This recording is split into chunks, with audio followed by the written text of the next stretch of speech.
హైదరాబాద్ కు గోదావరి జలాలను తీసుకొచ్చే ప్రాజెక్టులకు పునాది వేయనున్నారు సీఎం రేవంత్ రెడ్డి. సాయంత్రం గోదావరి 2, 3వ దశలకు శంకుస్థాపన చేయనున్నారు. ఉస్మాన్ సాగర్ దగ్గర 7,360 కోట్లతో గోదావరి డ్రింకింగ్ వాటర్ స్కీమ్ ను భూమి పూజ చేయనున్నారు. దీంతో 2027 నాటికి సిటీలోని ఇంటింటికి నల్లా నీరు ఇవ్వాలని లక్ష్యంగా పెట్టుకుంది సర్కార్.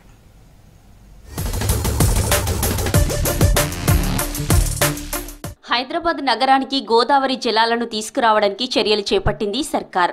గోదావరి ఫేజ్ 1, ఫేజ్ 2లో భాగంగా మూసీ పునరుజ్జీవంతో పాటు సిటీ మంచినీటి అవసరాలను తీర్చే ప్రాజెక్టులను చేపడుతుంది. మల్లన్న సాగర్ నుంచి ఉస్మాన్ సాగర్ కు గోదావరి నీళ్లను తరలించనుంది.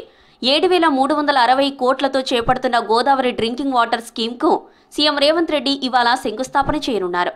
ఈ ప్రాజెక్టు పూర్తయితే 2027 డిసెంబర్ నాటికి హైదరాబాద్లోని ప్రతి ఇంటికి రోజు నల్లా నీళ్లు సరఫరా చేయొచ్చని సర్కారు భావిస్తోంది. హైదరాబాద్లో తాగునీటి సమస్యను పరిష్కరించేందుకు మూసీకి పూర్వ వైభవం తీసుకురావడాన్ని సర్కారు ప్రతిష్టాత్మకంగా తీసుకుంది. Godavari drinking water scheme phase 2, 3 ప్రాజెక్టును ప్రభుత్వం హైబ్రిడ్ యాన్యుటీ మోడల్ విధానంలో చేయనుంది. దీనికి మొత్తం 7,360 కోట్లు ఖర్చవుతాయని అంచనా వేస్తుంది. ఇందులో 40% వాటా ప్రభుత్వం భరించనుంది. మిగిలిన 60% నిధులు కాంట్రాక్టు కంపెనీ సమకూర్చుతుంది.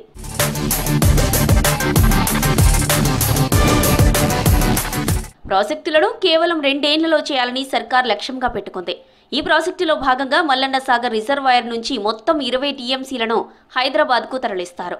ఇందులో 2.5 టీఎంసీలతో ఉస్మాన్ సాగర్, హిమాయత్ సాగర్ జలాశయాలను నింపి మూసీ పునరుజ్జీవనానికి వినియోగిస్తారు. మిగిలిన 17.5 టీఎంసీలను హైదరాబాద్ తాగునీటి అవసరాలకు ఉపయోగిస్తారు. మార్గ మధ్యలో ఉన్న చెరువులు కూడా ఈ జలాలతో నింపుతారు. నియోపాలిస్ సేజ్ అభివృద్ధి, కోకాపేట్ లేఅవుట్ సమగ్ర అభివృద్ధికి సంబంధించిన ప్రాజెక్టుకు కూడా సీఎం రేవంత్ రెడ్డి సోమవారం శంకుస్థాపన చేయనున్నారు.